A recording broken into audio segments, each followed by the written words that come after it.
यह गाथा है गोंडवाना की उस पवित्र भूमि की, जहां शौर्य की गूंज हर घाटी और जंगल में सुनाई देती थी, जहां बेटियां सिर्फ घरों की शोभा नहीं बल्कि रणभूमि की ध्वजा बनती थीं। यह कहानी है उसी पवित्र भूमि से जन्मी रानी दुर्गावती की, जिन्होंने बचपन से ही अदम्य साहस और अपराजेय जज्बे की मिसाल पेश की। वो नन्ही लड़की जिसने डर को कभी अपने पास भटकने नहीं दिया और हर कदम पर यह साबित किया कि साहस उम्र का मोहताज नहीं होता। क्या आप जानते हैं कैसे अपनी छोटी सी उम्र में ही उन्होंने अपने अदम्य साहस और अपार बुद्धिमत्ता से पूरे राज्य को स्तब्ध कर दिया था? तो अंत तक जुड़े रहे हमारे साथ, क्योंकि यह सिर्फ एक कहानी नहीं, यह इतिहास के उन सुनहरे पन्नों की झलक है जो रानी दुर्गावती के बचपन की अद्भुत गाथाओं से सजी है। तो बात है साल 1524 की, जब कालिंजर किले के समीप स्थित दुर्गा मंदिर से राजा कीर्तिदेव सिंह चंदेल मां भवानी की पूजा करके किले की ओर लौट रहे थे। उस समय उनके साथ अनेक पंडित और सैनिक भी चल रहे थे। पूरा किला भक्ति और श्रद्धा के माहौल में डूबा हुआ था। इसी बीच महल में अचानक हलचल मच गई। महारानी को प्रसव पीड़ा शुरू हो चुकी थी। कुछ समय बाद एक ढाई दौड़ते हुए आई और ऊंचे स्वर में खुशी का समाचार सुनाया, महाराज की जय हो, कन्या रत्न का जन्म हुआ है। हालांकि महाराज को पुत्र प्राप्ति की इच्छा थी, जो सिंहासन पर बैठकर उनके वंश की कीर्ति को आगे बढ़ा सके, लेकिन कन्या के आगमन ने भी उन्हें हर्ष और गर्व से भर दिया। महल में शीघ्र ही ज्योतिषियों को बुलाया गया। उन्होंने भविष्यवाणी की, यह कन्या तेजस्वी होगी, यह प्रजा का सम्मान और प्यार प्राप्त करेगी और उसका नाम सदियों तक इतिहास में अंकित रहेगा। हालांकि उसका जीवन सुख और दुख का अद्भुत मिश्रण रहेगा। तभी एक पंडित जो राजा के साथ मंदिर से लौटा था, उसने सुझाव दिया, महाराज, इस कन्या का जन्म पवित्र दुर्गा अष्टमी के दिन हुआ है, अतः इसका नाम दुर्गावती रखना उपयुक्त होगा। इस प्रकार 5 अक्टूबर 1524 को उत्तर प्रदेश के बांदा जिले के कालिंजर किले से इस वीरांगना की अद्भुत गाथा का प्रारंभ हुआ। दुर्गावती धीरे धीरे अपने माता पिता के स्नेह और मार्गदर्शन में बड़ी हो रही थी, लेकिन उस समय का कालखंड साधारण नहीं था। 1530 के आसपास कालिंजर के नजदीक वह समय था जब हिंदू राजाओं का आत्मसम्मान जैसे खो चुका था। अधिकांश राजा मुगलों के इशारों पर चलने लगे थे और साहस जैसे कहीं दफन सा हो गया था। ऐसे ही समय में दुर्गावती का बचपन कालिंजर की भूमि में खेलता हुआ बड़ा हो रहा था। उसकी किशोरावस्था में बहुत सी बहादुरी की कहानी है। ऐसे ही जब वह 10 वर्ष की नन्ही आयु में थी, एक शाम का समय था। बाजार में हलचल और चहल पहल थी। दुर्गावती अपने घुड़सवारी प्रशिक्षक के साथ बाजार घूमने निकली। जैसे ही वह अपने अश्व पर सवार होकर आगे बढ़ी, बाजार में भगदड़ मच गई। चारों ओर लोग चिल्ला रहे थे, बचो बचो। दुर्गावती ने देखा कि एक मदमस्त हाथी बेकाबू होकर दौड़ता हुआ आ रहा है। उसकी विशालता और उग्रता देखकर लोग भयभीत होकर भागने लगे। महावत ने हाथी को रोकने की भरपूर कोशिश की, लेकिन वह अंकुश की परवाह किए बिना और तेज दौड़ता गया। यह देख दुर्गावती के मन में उत्सुकता जागी। अपने अश्व को तेज करते हुए वह हाथी के पीछे बढ़ गई। जब महावत ने किसी तरह हाथी को रोक लिया और उसे जंजीर से बांधने की कोशिश करने लगा, तभी दुर्गावती ने अश्व से उतरकर महावत के पास जाकर कहा, चाचा, मैं इस हाथी पर सवारी करूंगी। तब महावत चौंक कर बोला, बिटिया, यह जंगली हाथी है, ये सवारी के योग्य नहीं है। मैं आपके लिए दूसरा हाथी लाता हूँ। दुर्गावती ने मुस्कुराते हुए उत्तर दिया, हाथी ही तो है, क्या यह हमारे इशारों पर नहीं चलेगा? मुझे इसे ही चलाना है। महावत ने लाख समझाने की कोशिश की, लेकिन दुर्गावती ने जिद नहीं छोड़ी। आखिरकार महावत ने हार मान ली। दुर्गावती ने निडर होकर हाथी के पास जाकर उसे बैठने का इशारा किया। यह देख सभी चकित रह गए कि हाथी, जो कुछ समय पहले तक उग्र था, दुर्गावती के सामने शांत हो गया। वह तुरंत बैठ गया और अपनी सूंड हिलाते हुए जैसे खुशी जाहिर कर रहा था। दुर्गावती बिना किसी भय के हाथी पर चढ़ गई। जैसे ही वह बैठी, हाथी खड़ा हो गया और मानो उसे सैर कराने निकला। वह मस्ती में सूंड हिलाता और बीच बीच में दुर्गावती के हाथों का स्पर्श करता। यह दृश्य देखकर बाजार में मौजूद लोग अवाक रह गए। महावत ने अंततः कहा, बिटिया, आप देवी हो, आपने इस उदंड हाथी को खिलौना बना दिया। दुर्गावती मुस्कुराई और बोली, हाथी हमारे सैनिक और देवता दोनों हैं, भला हमें इनसे क्या डर? तब लोगों ने उस दिन देखा कि जिस हाथी ने कुछ समय पहले बाजार में दहशत फैलाई थी, वही अब दुर्गावती के इशारों पर चल रहा था। यह नन्ही बालिका अपने साहस और शौर्य से सबके लिए प्रेरणा बन गई। बाजार में हर कोई एक ही बात कह रहा था, यह कोई साधारण बच्ची नहीं, यह साक्षात गजवाहिनी दुर्गा है। दुर्गावती चाहती थी यह घटना को प्रजा उनके पिता तक न पहुंचाए, किंतु कीर्ति तो कौमुदी है। जब चांद निकलता है तब चांदनी दिखाई दे ही देती है। महाराज कीर्तिदेव सिंह पुत्री की गाथा सुनकर बोले, दुर्गावती एक दिन देवी दुर्गा की जैसी ही पूजी जाएगी। इसके हर कार्य साहस से भरे होते हैं। ऐसे ही एक और बहादुरी का किस्सा है। एक शाम दुर्गावती दुर्गावती किले के प्रांगण में धनुष बाण का अभ्यास कर रही थी। आकाश में पक्षियों का झुंड उड़ रहा था और वातावरण शांत था। तभी उसने देखा कि एक बाज ने अचानक नीचे झपट्टा मारा और एक छोटे पक्षी को पकड़ने की कोशिश की। छोटा पक्षी तेजी से भागकर एक झाड़ी में छिप गया। बाज कुछ देर आसमान में मंडराता रहा और फिर से उस पक्षी पर झपट पड़ा। यह दृश्य दुर्गावती से देखा नहीं गया। उसने तुरंत अपने धनुष पर बाण चढ़ाया और बाज पर निशाना साधकर छोड़ा। बाण बिजली की तरह सीधा जाकर बाज की गर्दन में लगा और बाज वहीं धराशायी हो गया। यह देख पास खड़े उनके गुरु ने कहा, राजकुमारी, आपकी विद्या में तो गुरु भी शिष्य बन जाए। दुर्गावती की शिक्षा घर में ही प्रारंभ हुई। उनको पढ़ाने के लिए एक गुरुजी नियमित आते थे। भाषा, राजनीति, संस्कृत तथा अन्य उपयोगी शिक्षा प्रदान करते थे।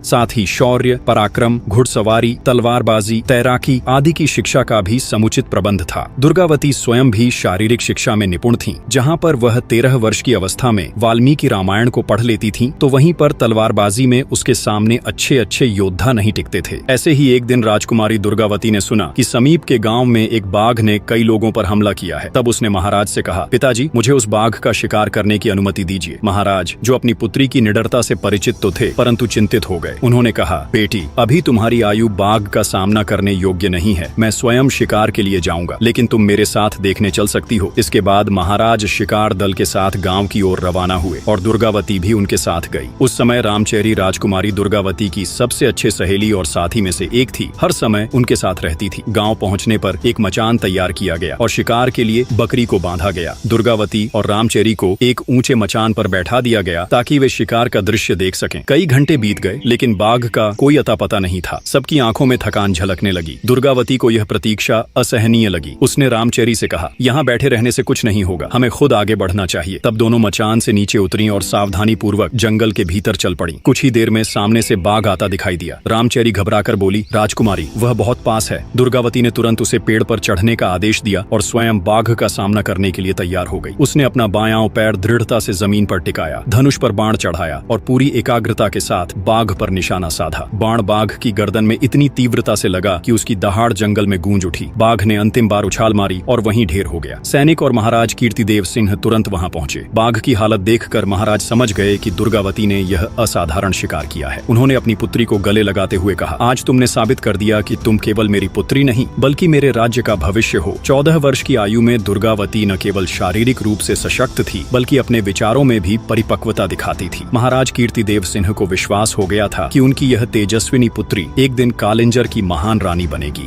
अब जैसे जैसे दुर्गावती बड़ी होती जा रही थी, वैसे वैसे महाराज कीर्तिदेव सिंह की चिंता बढ़ती जा रही थी। इतने उत्कृष्ट गुणों के बावजूद वह एक बेटी ही थी और महाराज को उसके लिए एक सुयोग्य राजा से विवाह करना ही होगा। लेकिन जैसे ही वह किसी सुयोग्य राजा के बारे में सोचते, उनका मन उदासी से भर जाता, क्योंकि बहुत सारे राजा अब मुगल में जा मिले थे। वह सोचते, क्या ऐसा कोई राजा है जो दुर्गावती के योग्य हो? इर्द गिर्द के राजाओं को देखकर महाराज कीर्तिदेव सिंह का मन बैठ जाता था। वह अक्सर इसी चिंता में रहते कि आखिर उनकी पुत्री के लिए योग्य वर कहाँ मिलेगा। इधर दुर्गावती अपनी ही धुन में रहती। वह कभी सैनिकों और अपनी सहेली रामचेरी के साथ शिकार खेलने निकल जाती, तो कभी अपने राज्य की सीमाओं का निरीक्षण करने। ऐसे ही एक दिन दुर्गावती ने अपने सैनिकों से सुना कि गढ़ा राज्य में बंदूकों का इस्तेमाल बहुत होता है और मुगल सेना के पास आग्नेयास्त्रों की भरमार है। तो बंदूक के प्रयोग देखने के लिए दुर्गावती के मन में बहुत जिज्ञासा उठी। वह कालिंजर और गढ़ा की सीमा में शिकार खेलने के उद्देश्य से अपनी छावनी जा पहुंची। उन दिनों दुर्गा पूजन का उत्सव चल रहा था। 2 कोस दूर पर मनियागढ़ नाम का एक पठार था, जिसके ऊपर एक बड़ा किला था। वहाँ एक बस्ती थी, एक राजमहल और एक भव्य मंदिर भी था। बस्ती में अधिकांश लोग गोंड जाति के थे। उस ऊंचे पत्थर पर चढ़कर चारों ओर का दृश्य देखना अत्यंत मनोरम लगता था। दुर्गा पूजा के अवसर पर गढ़ा के राजा भी मनियागढ़ में आते थे। दुर्गावती ने सोचा कि संभवतः इस मेले में बंदूकें भी मिलेंगी। इस विचार से उत्साहित होकर वह जंगल के रास्ते से कुछ सैनिकों और अपनी सहेली रामचेरी के साथ मनियागढ़ की ओर चल पड़ी। रास्ते में रामचेरी बोली, सुनने में आया है कि गढ़ा के राजा शेर का बहुत शिकार करते हैं और कामदेव की तरह लगते हैं। यह सुनकर दुर्गावती मुस्कुराई और बोली, तू मंदिर देखने जा रही है या राजा महाराजा देखने? ऐसे ही हंसी मजाक और बात करते करते दोनों मनियागढ़ के नजदीक पहुंच गए। जब रामचेरी और दुर्गावती मनियागढ़ पहुंचे तो वहां वे देखी कि यहाँ पर अधिकतर स्त्री पुरुष सांवले थे। काली होने के बावजूद महिलाएं अपने सुगठित शरीर से आकर्षक लगती थीं और ठिगने कद के पुरुष भी अपने पुष्ट शरीर से परिश्रमी प्रतीत होते थे। जीवन अपने सामान्य गति से चल रहा था, तभी अचानक वहाँ एक जोरदार कोलाहल मच गया। लोग घबराकर इधर उधर भागने लगे। कोई सामान समेट रहा था तो कोई अपने परिवार को सुरक्षित स्थान पर पहुंचाने की कोशिश कर रहा था। तभी रामचेरी ने चिल्लाकर दुर्गावती को चेतावनी दी, दुर्गावती, हथियार उठाओ, परीक्षा का समय आ गया है। ये सुनते ही दुर्गावती चौकन्नी हो गई। उसने तुरंत धनुष उठाया और प्रत्यंचा चढ़ा दी। बाण को साधते हुए उसने घाट की ओर देखा। दूर से सैनिकों की टुकड़ी तेजी से उनकी ओर बढ़ रही थी। घाट पर भगदड़ मची हुई थी और लोग गिरते पड़ते घाट से दूर जाने की कोशिश कर रहे थे। इसी बीच दुर्गावती की नजर घाट के एक किनारे पर पड़ी। वहाँ एक शेरनी खड़ी थी। उसके साथ उसके 2 छोटे शावक भी थे। दुर्गावती का हाथ एक पल के लिए ठिठक गया। उसने बाण नीचे कर लिया और रामचेरी से कहा, देखो माँ अपने बच्चों के साथ है, इसे क्यों मारें? आगे बेचारे शावकों का क्या होगा? कौन उनका पालन करेगा? रामचेरी ने डरते हुए कहा, अगर शेरनी छलांग लगाकर इस पार आ गई तो? अगर उसने हमला कर दिया तो? दुर्गावती ने शांत भाव से जवाब दिया, एक तरफ नदी गहरी और दूसरी तरफ घाट चौड़ा। वह अपने शावकों के साथ यहाँ तक नहीं आ पाएगी। माँ कभी अपने बच्चों की जान खतरे में नहीं डालेगी। हमें इन्हें छोड़ देना चाहिए। तब रामचेरी ने हल्के गुस्से से कहा, अगर यह सिंह होता तो क्या तब भी छोड़ देती? दुर्गावती ने मुस्कुराकर कहा, सिंह और शेरनी में फर्क होता है रामचेरी। माँ का हृदय बच्चों के लिए हमेशा कोमल होता है। इसे अकेला छोड़ देना ही उचित है। तभी इस बातचीत के बीच शेरनी अपने शावकों को लेकर पेड़ों के झुरमुट में गायब हो गई। तब तक सैनिक भी दुर्गावती के पास पहुंच चुके थे। दुर्गावती ने उनकी ओर देखा और उनके साथ अपने पड़ाव की ओर बढ़ गई। यह खबर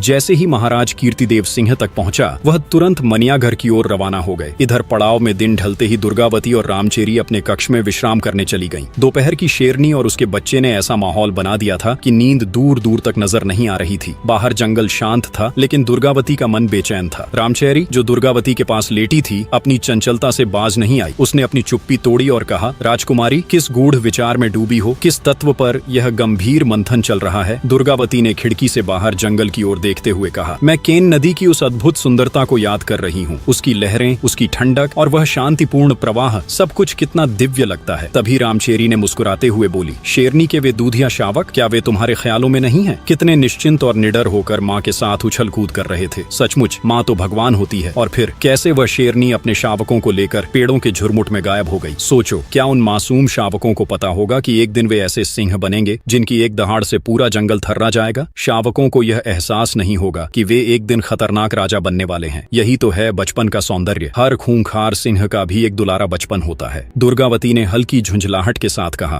तो तू जंगल में मुझे शिक्षा देने आई है क्या? तभी रामचेरी बोली, तो क्या कोई गंभीर योजना बना रही हो राजकुमारी, अपने आने वाली भविष्य का, जो मेरी बातें बुरी लग रही है? दुर्गावती ने उसकी ओर गहरी नजर से देखा और कहा, चुप हो जाएगी या कुछ और बोलने का इरादा है? तब रामचेरी ने गंभीर होकर जवाब दिया, ओह, क्या अब इस पड़ाव में चुप्पी का कोई नया नियम लागू हो चुका है जिसका मुझे अभी तक पता नहीं है? दुर्गावती उसकी बातों को अनसुना कर खिड़की से बाहर झांकती रही। फिर कुछ क्षण बाद उसने धीरे से कहा, रामचेरी, पिताजी नाराज हैं। रामचेरी ने चौंकते हुए पूछा, महाराज, आखिर क्यों नाराज हैं? तुमसे कोई गलती हो गई है क्या?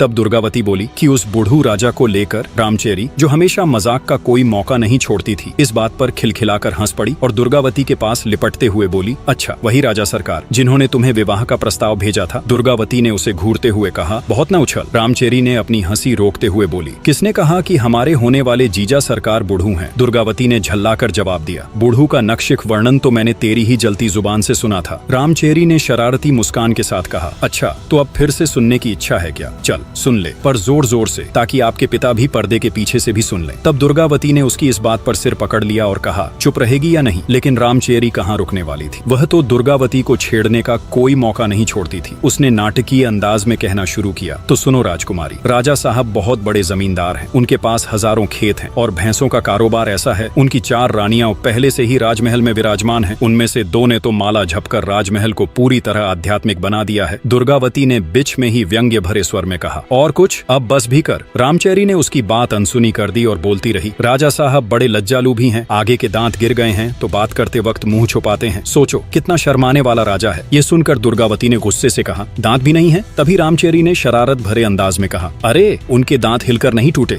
बल्कि शिकार के दौरान मुख से बाहर हो गए। अब तो बेचारे शिकार भी नहीं कर पाते। तब दुर्गावती ने चौंकते हुए पूछा, भला ऐसा क्यों? रामचेरी ने आंखें मटकाते हुए कहा, क्योंकि उन्हें दूर का धुंधला दिखाई देता है, और हाँ, सिर के बाल भी अब लगभग नदारद हो चुके हैं। कभी कभी तो उन्हें देखकर ऐसा लगता है जैसे वे किसी तपस्वी राजर्षि की प्रतिमा हो। दुर्गावती इस पर गुस्से में आ गई और जोर से बोली, ऐसे खूसट राजा से मैं अपना विवाह नहीं करूंगी। दुर्गावती की तेज आवाज सुनकर रामचेरी अचानक चुप हो गई। कमरे में एक अजीब सी खामोशी छा गई। दोनों सहेलियां बिना कुछ बोले महाराज कीर्तिदेव सिंह की प्रतिक्रिया का इंतजार करने लगी। यह तो तय था कि दुर्गावती की आवाज महाराज के कानों तक जरूर पहुंच चुकी थी। दुर्गावती की तेज आवाज से महाराज कीर्तिदेव सिंह अपने कक्ष से बाहर निकले। उनके चेहरे पर हल्की चिंता की लकीरें साफ झलक रही थीं। कीर्तिदेव सिंह के मन में अपनी बेटी के विवाह की चिंता हमेशा बनी रहती थी। कई प्रतिष्ठित क्षत्रिय घरानों से रिश्ते आए थे, लेकिन या तो उनमें वह तेज नहीं था जो क्षत्रिय राजाओं का होना चाहिए, या फिर वे मुगलों के अधीन हो चुके थे। दुर्गावती ने भी ऐसे सभी प्रस्ताव ठुकरा दिए थे और यह बात महाराज को भीतर ही भीतर खलती थी। उधर मौका पाकर दुर्गावती और रामचेरी कक्ष से बाहर निकल आईं। दोनों सहेलियां वे धीरे धीरे चलती हुई उस ओर पहुंची जहां महाराज कीर्तिदेव सिंह एक कुर्सी पर गहरे विचारों में डूबे बैठे थे। दुर्गावती ने नजदीक आकर नम्रतापूर्वक कहा, पिताजी, मेरी मनियागढ़ पर्वत की देवी माँ के दर्शन करने की इच्छा है। कल सुबह मैं रामचेरी और कुछ सैनिकों के साथ वहाँ जाना चाहती हूँ। कृपया अनुमति दें। ये सुन महाराज ने कहा, सुनने में आया है कि गढ़ा के राजा दलपति शाह खुद प्रजा की रक्षा के लिए सिंह का वध करने वहाँ आने वाले हैं। यदि संभव हुआ तो मैं भी देवी माँ के दर्शन करने आऊंगा। रामचेरी, जो अब तक चुपचाप खड़ी थी, अब बोल पड़ी, महाराज, क्या गढ़ा के राजा दलपति शाह क्षत्रिय नहीं है? महाराज ने ठहर कर जवाब दिया, उनके आचरण तो क्षत्रियों जैसे ही हैं, और हाँ, कई लोग उन्हें क्षत्रिय मानते भी हैं। जिनके हाथ का छुआ पानी ब्राह्मण पी लेता है, उसे हम क्षत्रिय मानते हैं। उनके यहाँ ब्राह्मण भोजन करते हैं तो उनके क्षत्रिय होने पर कोई संदेह नहीं करता, लेकिन हाँ, उतने चोखे क्षत्रिय नहीं हैं जितने करचुली हैं। मैं यहाँ बता दूं, कलचुरी राजवंश के लोग मालवा के आसपास रहते थे। रामचेरी ने मुस्कुराते हुए बोली, महाराज, वैसे आप तो बहुत चोखे क्षत्रिय हैं। फिर वह दुर्गावती की ओर देखने लगी, मानो उससे सहमति चाह रही हो। तभी दुर्गावती ने गंभीर होते हुए कही, हमारे गुरुजी ने एक बार बताया था कि क्षत्रिय जाति नहीं, धर्म होता है। वे बोले थे कि जो आपत्ति से रक्षा करे वही क्षत्रिय है, किंतु मेरा तो मानना यह है कि जो स्वाभिमानी हो और देश की रक्षा में सक्षम हो वही सच्चा क्षत्रिय है। तब दुर्गावती की इस बात ने उनके पिता महाराज कीर्तिदेव सिंह को सोचने पर मजबूर कर दिया। कुछ पल चुप रहकर उन्होंने कहा, बेटी, क्षत्रिय की व्याख्या करना अपनी जगह है, लेकिन बिरादरी में किसी को क्षत्रिय मानना अलग बात है। फिलहाल दलपति शाह के बारे में मुझे संपूर्ण जानकारी नहीं है। छोड़ो ये सब, तुम कल देवी दर्शन के लिए तैयारी करो। रात का भोजन समाप्त होने के बाद दुर्गावती अपने कक्ष में लौट आई। रामचेरी भी उसके साथ थी। दासियों को बाहर भेजकर दुर्गावती ने कहा, रामचेरी, तू ये बता, दलपति शाह के बारे में यह कैसे तय होगा कि वे क्षत्रिय हैं या नहीं? उनका आचरण तो क्षत्रियों जैसा ही लगता है। रामचेरी ने चादर खींचते हुए जवाब दिया, तू बेवजह मत सोच, वरना नींद नहीं आएगी। कल मनियागढ़ में ढेरों लोग आएंगे, पंडित, भाट और विरुद्धावली बखानने वाले लोग भी होंगे। मैं सब हालचाल पता कर लूंगी, तू अभी सो जा। जंगल में नींद भले न आए, लेकिन न सोने से तेज घटता है। कल सीधी पहाड़ी चढ़नी है, केन नदी में नहाना है, माँ भवानी का अभिषेक करना है और उन सब लोगों से भेंट करनी है जो गढ़ा राज्य के हाल जानते हैं। ये सुनकर दुर्गावती ने राहत महसूस की और सोने का प्रयास करने लगी। जब सुबह हुआ तब दुर्गावती ने आंखें खोली तो कानों में पक्षियों का सुमधुर संगीत गूंजने लगा। हल्का हल्का प्रकाश कक्ष में आ रहा था और दूर कहीं पेड़ों के झुनझुने बजते प्रतीत हो रहे थे। वह उठकर बैठ गई और देखा कि रामचेरी अभी भी चादर में मुंह छुपाए गहरी नींद में खर्राटे भर रही थी। फिर दुर्गावती ने माँ भवानी की प्रतिमा को प्रणाम करते हुए उनके चरणों को छुआ और अपने हाथ को ऊपर किए, मानो सूर्य की पहली किरणों को अपने भीतर समेट रही हो। तब कुछ देर बाद दुर्गावती सोती हुई रामचेरी को आवाज दी, उठो रामचेरी, बाहर देखो, आकाश में जैसे कोई चित्रकार सूरज का चित्र बना रहा हो। लाल रंग भर दिया है अभी और सूरज ऊपर उठकर जैसे ही सबके सामने प्रकट होगा, ऐसा लगेगा जैसे किसी प्रदर्शनी में चित्र रखा गया हो। यह सब हो इससे पहले इसे देख लो। रामचेरी अधनींद में कुनमुनाई और बोली, क्या बात है, अभी ही क्यों उठा रही हो? फिर वह झटपट उठी, आंखें मलते हुए बाहर निकली और सूर्य देव को प्रणाम किया। कुछ देर आकाश को निहारने के बाद बोली, आज बड़ी देर तक सोती रह गई, मैं जाग क्यों नहीं पाई? इन दिनों जो सपने तेरी आंखों में आने चाहिए वे मेरी आंखों में आते हैं। पता नहीं क्यों रात भर सपने में तरह तरह के क्षत्रियों की खोज करती रहती हूँ। दुर्गावती ने मुस्कुराते हुए कहा, बस बस, ज्यादा होशियार मत बन, वैसे ही देर हो चुकी है, हमें देवी माँ की पूजा करने जाना है, जल्दी तैयार हो जाओ। सुप्रभात की इस पावन बेला में दोनों सहेलियां सैनिकों के साथ पूजन सामग्री इकट्ठा करके दुर्गा माँ के मंदिर की ओर रवाना हो गई। सूर्य की किरणें धीरे धीरे तेज हो रही थीं। रास्ते में प्राचीन पर्वत की कठिन चढ़ाई को ध्यान में रखकर दल आगे बढ़ा। कुछ दूर चलने के बाद वे एक शीतल जलकुंड के पास पहुंचे। वहां सभी ने थोड़ा सुस्ताने का निर्णय लिया। दुर्गावती ने पानी से हाथ मुंह धोया और 2 चुल्लू जल पिया। जब दल आगे बढ़ा तो एक छोटे से मंदिर पर उनकी नजर पड़ी। वहां लोग भक्ति में डूबे हुए काली माँ के गीत गा रहे थे। जलते हुए खप्पर की रोशनी में कई भक्तगण नृत्य कर रहे थे। यह दृश्य देखकर दुर्गावती का मन श्रद्धा से भर गया। थोड़ी और यात्रा करने के बाद आखिरकार दुर्गा देवी का भव्य मंदिर दिखाई दिया। दुर्गा माँ की विशाल प्रतिमा, जिसकी 8 भुजाएं शस्त्रों से सुसज्जित थीं, प्रतिमा के चरणों में वध किया हुआ महिषासुर ऐसा प्रतीत हो रहा था मानो माँ मुस्कुराकर सबको आशीर्वाद दे रही हो। मंदिर के प्रांगण में दुर्गावती की उपस्थिति ने एक अलग ही आभा शोभा बिखेर दी थी। एक ओर मां अष्टभुजा की मूर्ति का तेज तो वहीं दूसरी ओर दुर्गावती के व्यक्तित्व का सौंदर्य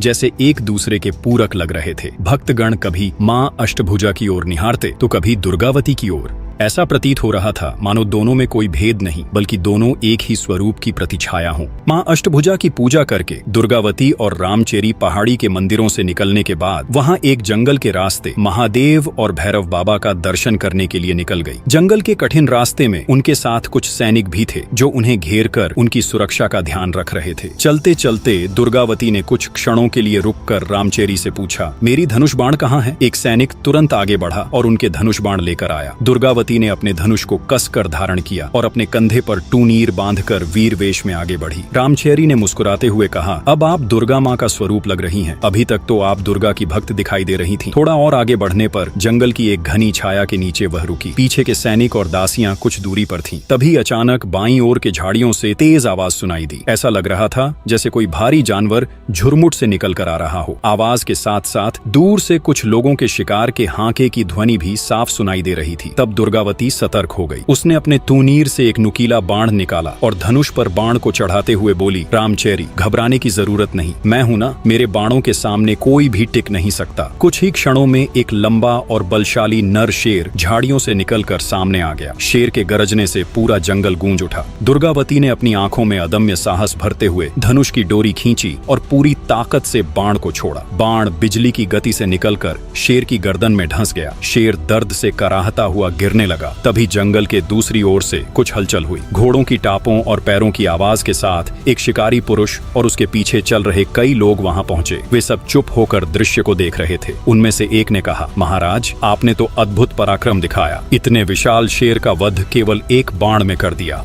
शिकारी पुरुष, जो स्पष्ट रूप से उनके समूह का नेता प्रतीत दिखाई दे रहा था, वह शेर के समीप गया। उसने ध्यान से देखा कि शेर की गर्दन में 2 बाण धंसे हुए थे। उसने गहरी सांस ली और कहा, पर मैंने तो केवल एक ही बाण चलाया था, यह दूसरा बाण और किसने चलाया? उसी समय उसकी नजर एक युवती पर पड़ी जो धनुष खींचे तैयार खड़ी थी। उसका तेजस्वी रूप को देखकर वह कुछ क्षण स्तब्ध रह गया। फिर बोला, देवी, आपने तो अद्भुत कौशल दिखाया है। मेरे बाण से यह शेर मर नहीं सकता था। इसका सारा श्रेय आपके साहस को जाता है। कृपया अपना परिचय दें। दुर्गावती ने उसकी ओर गहरी नजरों से देखा और कहा, पहले आप अपना परिचय दीजिए। कौन हैं आप जो इस जंगल में शिकार कर रहे हैं? पुरुष ने विनम्रता से सिर झुकाया और कहा, देवी, मैं गोंडवाना का सेवक दलपति शाह हूँ। दुर्गावती ने उसकी बात सुनकर हल्का सा मुस्कुराते हुए कही, अच्छा, तो आप यहाँ के महाराज हैं, फिर इस बात को छिपा क्यों रहे हैं? दलपति शाह ने सिर झुकाते हुए कहा, क्षमा करें देवी, मैं स्वयं को हमेशा अपनी प्रजा का सेवक मानता हूँ। राजपद मेरे लिए केवल एक उत्तरदायित्व है। क्या मैं आपका परिचय जानने का सौभाग्य प्राप्त कर सकता हूँ? दुर्गावती ने गर्व भरे स्वर में उत्तर दिया, मैं कालिंजर के महाराज कीर्तिदेव सिंह की पुत्री हूँ। लोग मुझे दुर्गावती के नाम से जानते हैं। मैं यहाँ मां दुर्गा की पूजा के लिए आई थी। आपने शेर का वध करके